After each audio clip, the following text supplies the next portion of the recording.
Trust is quietest when it's absolute. For 14 years, I never looked at a bank statement. Not once. David handled the finances the way I handled lesson plans. Methodically, privately, without fanfare. Our marriage worked because we each carried our load without asking the other to prove they'd done it. He paid the mortgage. I graded papers until my eyes burned. He reconciled spreadsheets in the study while I prepared vocabulary quizzes at the kitchen table.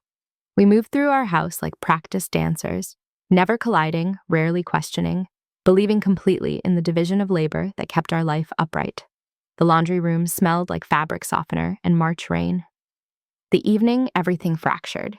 I was sorting darks from lights, my hands moving automatically through the pockets before loading the washer, a habit learned after 3 ruined phones and countless disintegrated tissues. David's work pants hung heavy with the week's accumulation, loose change, a grocery list in his handwriting, a business card from someone named Michelle with a corporate logo I didn't recognize. Then, folded into a tight square and wedged deep in the front pocket of his khakis, a piece of paper that felt thicker than a receipt should. I almost didn't unfold it. The washer was already filling. My hands were damp. A stack of 7th grade essays on To Kill a Mockingbird waited in the next room, and I had a faculty meeting at 7:30 the following morning. But there was something about the paper's weight, the deliberate way it had been folded. 4 precise creases, like something meant to be hidden rather than forgotten. The Grandmont Hotel, King Suite, 2 nights, check-in, March 14th. March 14th was our anniversary. I stood there holding the receipt, water drumming against the metal drum of the washer, and felt my heartbeat stutter like a car engine losing power. The Grandmont wasn't a budget chain near the airport. It was downtown, glass and marble, the kind of place that appeared in wedding magazines and anniversary getaway packages. We'd walked past it once, years ago, and I'd joked about how we'd never afford a night there on 2 teachers' salaries. David had laughed and pulled me close and said money wasn't everything. My first thought wasn't betrayal. It was confusion. He'd been at a conference. March 14th through 16th. 3 days in Columbus for professional development. Something about emerging financial software for nonprofits. He told me about it over breakfast 6 weeks earlier, mentioned it twice more in passing, left on Wednesday morning with his travel bag, and kissed my forehead in the driveway. I'd spent our anniversary alone, ordering Thai food and watching a documentary about ocean currents, feeling only mildly sorry for myself because we'd celebrated the weekend before, with dinner at the Italian place we'd gone to since our first year of marriage. The conference was real, I'd seen the brochure, but the Grandmont wasn't in Columbus. The Grandmont was here, 14 minutes from our house, 6 blocks from the school where I taught. I stood in the laundry room for a long time, the receipt between my fingers, trying to construct a logic that made sense. Maybe the hotel was a mistake. A billing error, someone else's receipt mixed into his pocket at a restaurant. Maybe he'd met a colleague there for drinks after the conference ended, split a bill, kept the receipt for reimbursement. Maybe this was nothing, and my sudden inability to breathe was just fatigue and paranoia and the particular kind of loneliness that comes from spending your days with children and your evenings alone. I folded the receipt back along its creases and placed it on the dryer. Then I finished the laundry. The world before a fracture always looks the same in memory, but quieter, softer around the edges, like footage shot through gauze. I've replayed those weeks 1,000 times, looking for signs I missed, and what I see now is a life so ordinary it could have belonged to anyone. We ate dinner together most nights. David cooked on Tuesdays and Thursdays, pasta, usually, or something from the slow cooker he'd started that morning. I cooked the rest of the week, standing at the stove while he set the table and asked about my day in the way married people do, half listening, filling silence with familiar questions. We talked about the news, the neighbor's new fence, whether we needed to replace the water heater before summer. We watched television with our feet touching on the ottoman. He kissed me goodbye every morning before work, not passionately, but consistently. A peck on the cheek, a hand on my shoulder, a murmured, "Love you," that sounded more like punctuation than declaration. We'd stopped having sex regularly sometime in our 10th year. Not intentionally, not with any discussion or decision. It just became less frequent, then occasional, then something that happened every few weeks when we both remembered to initiate it. I told myself this was normal, that desire evolved into comfort, that marriage at 43 looked different than marriage at 29. He never complained. Neither did I. We were tired, we had jobs, we weren't those people anymore. But we were kind to each other, That mattered more than passion. We didn't fight. We laughed at the same jokes. We'd built a life that worked, even if it no longer burned. Looking back now, I wonder if kindness was all we had left. The receipt stayed on the dryer for 3 days. I walked past it every morning, every evening, pretending I hadn't seen it, as though ignoring it would make it disappear or transform into something harmless. I didn't mention it to David. I didn't ask about his trip. I moved through our routines with a strange new awareness, like someone who'd just learned they were being filmed and couldn't stop noticing the camera. On the 4th day, I picked it up and looked at it again. March 14th, check-in time, 2:47 p.m., checkout. March 16th, total charges, $847 to $32, including room service, valet parking, and something listed as spa services. He'd left for Columbus on March 14th at 9 in the morning. I'd watched him back out of the driveway. I texted him that afternoon to say I hoped the conference wasn't too boring, and he'd responded 3 hours later with a thumbs up emoji and a photo of a bland hotel conference room with rows of empty chairs. But he hadn't been in Columbus. He'd been 6 blocks away, checking into a suite that cost more than our monthly grocery bill. I opened my laptop at the kitchen table and searched for the conference he'd supposedly attended. Found the website. The dates matched. March 14th to 16. The location, Hilton Columbus downtown. I called the Hilton and asked if they'd hosted a nonprofit finance conference that week. The receptionist put me on hold, came back, confirmed they had. I asked if they kept attendee lists. She said she couldn't share that information. I thanked her and hung up. Then I opened our credit card statements for the first time in 14 years. David handled the finances. That's what we'd always said. A shorthand that meant I never had to think about money beyond my own paycheck deposited into our joint account twice a month. He paid the mortgage, the utilities, the insurance. He filed our taxes every April with the quiet competence of someone who'd done it so many times it no longer required thought. I trusted him the way you trust the ground beneath your feet, completely, without evidence, because the alternative was unthinkable.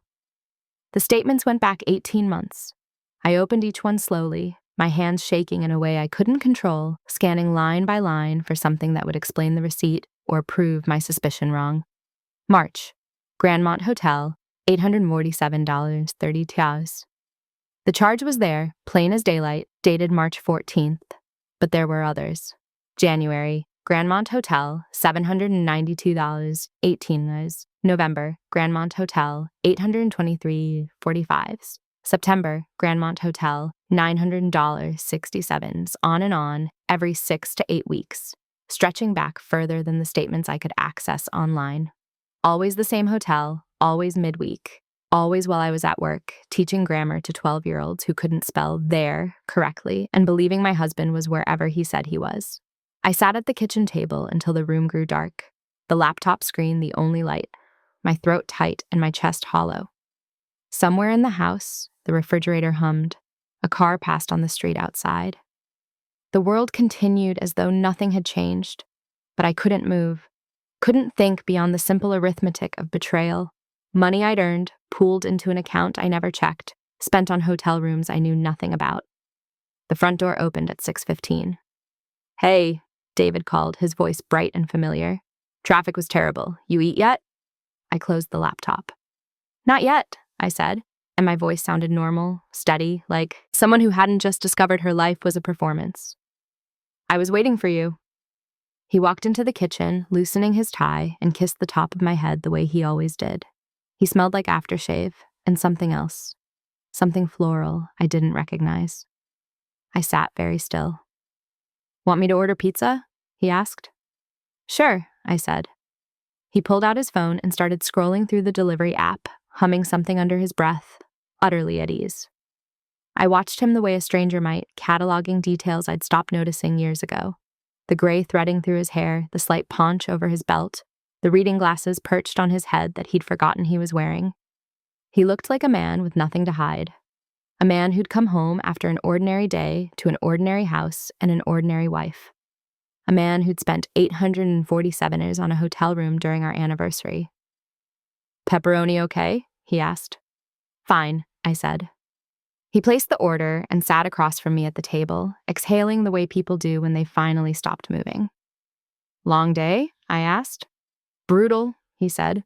Quarterly reports. You know how it is. I didn't. I had no idea what his work actually entailed beyond vague references to budgets and meetings and nonprofit compliance. For 14 years, I'd nodded and sympathized without ever asking for specifics, trusting that his work was as tedious and necessary as mine. "How was your day?" he asked. "Fine," I said. "Graded essays, broke up a fight in the hallway. The usual." He smiled. "Sounds exhausting." It was. We sat in silence for a moment, and I wondered if he could hear my heartbeat, if guilt had a smell, if the distance between us was suddenly visible, or if I was the only one who felt it widening. "David," I said, and my voice cracked on his name.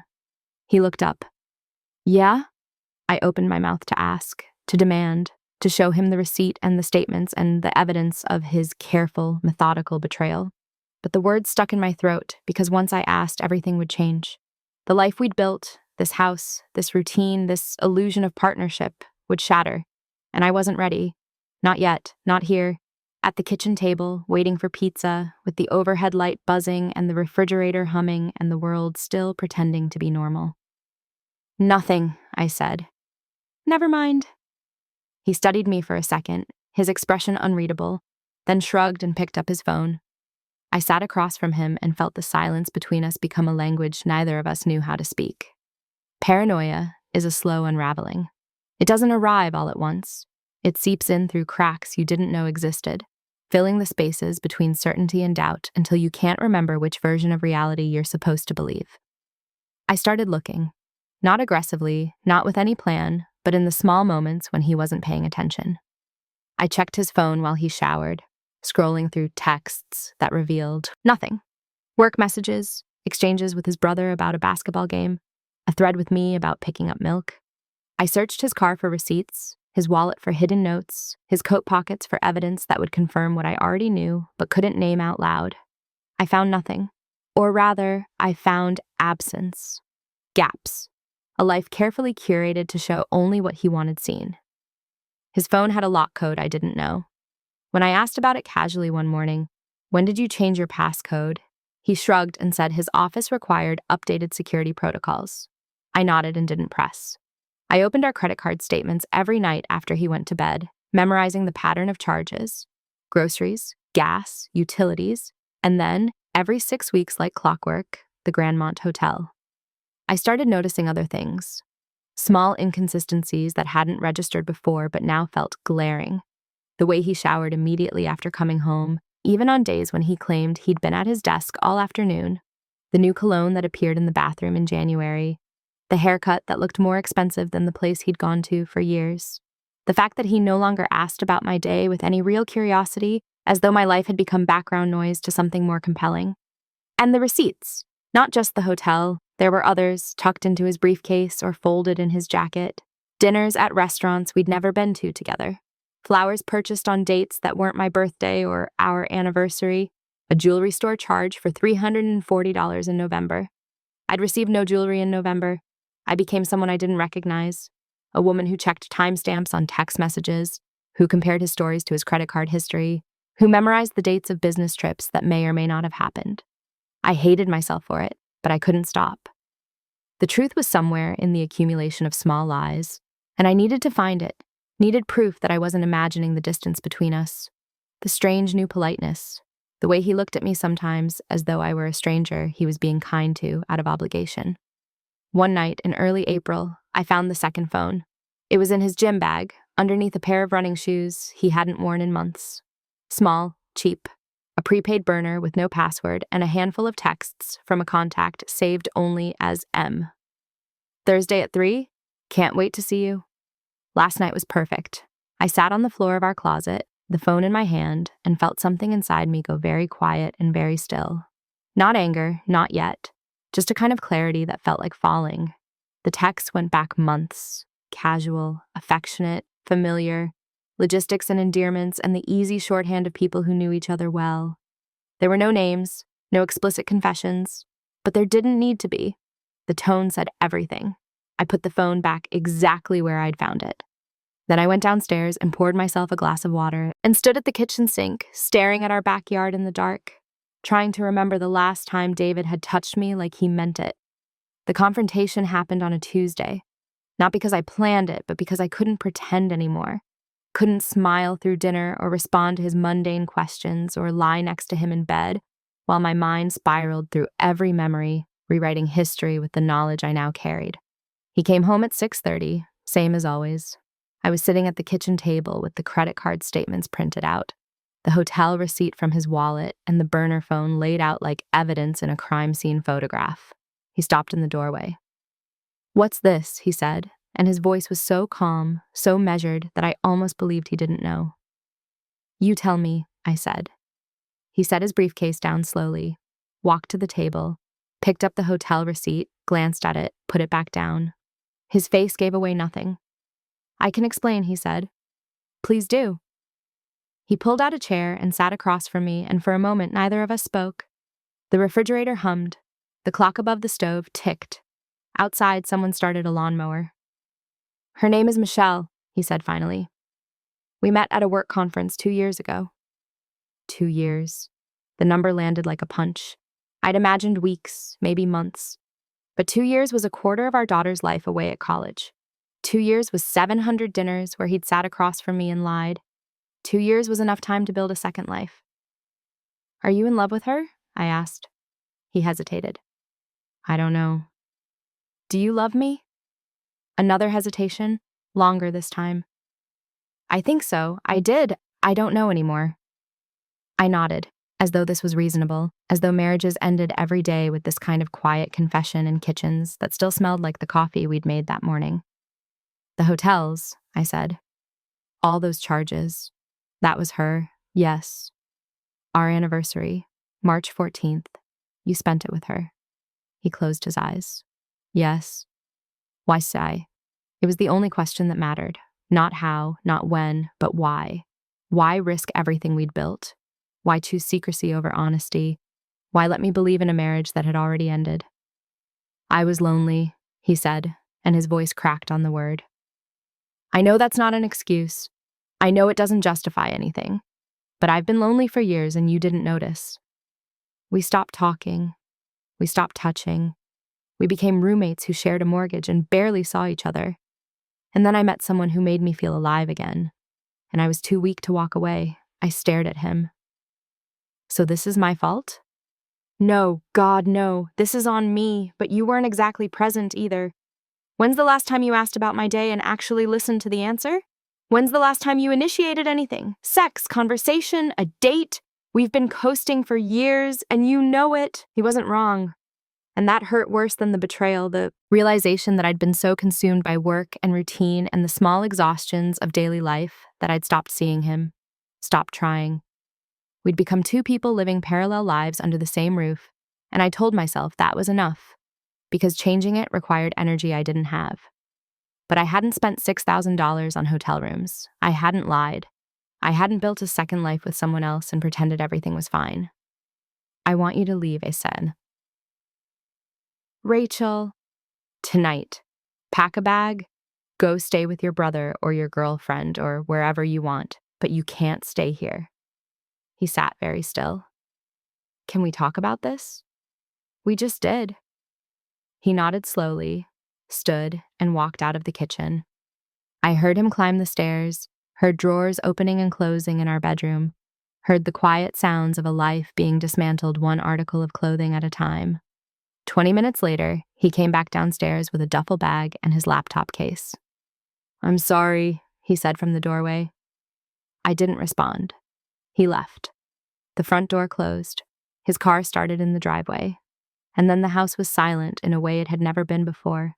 Not empty, but haunted by the absence of something I'd thought was permanent. I sat at the kitchen table until midnight, staring at the printed statements, feeling nothing and everything at once. The house learned to grieve. That's how it felt in the weeks that followed, like the walls themselves were mourning, like the rooms had rearranged themselves around the absence of the person who used to fill them. His study sat untouched, books still open on the desk where he'd left them. His coffee mug remained in the cabinet, unwashed and waiting. The bathroom still smelled faintly of his aftershave. I moved through the space like a ghost, touching nothing that was his, afraid that disturbing his things would make the ending more real. I called in sick to work for 3 days. Couldn't face the performance of normalcy, the lesson plans and small talk and seventh graders who needed me to be whole when I could barely stand upright. When I finally returned, I moved through my classes on autopilot, reading passages from To Kill a Mockingbird that suddenly felt unbearably relevant. All those themes of innocence lost and trust betrayed, and avoiding eye contact with anyone who might ask if I was okay. David texted twice. Short messages. Logistics. I need to pick up some clothes. Can we talk about the mortgage? I responded with times he could come by when I wouldn't be home. My sister called every day. I stopped answering. She showed up on my doorstep with groceries and wine and refused to leave until I ate something. She didn't ask questions, just sat on my couch and let me cry into her shoulder while the television played muted reruns of shows I wasn't watching. "Did you know?" I asked her once. "No," she said. But I wondered. He seemed distant last Thanksgiving, like he was somewhere else. Everyone had seen it except me. Or maybe I'd seen it too and chosen not to look closely, afraid of what I'd find.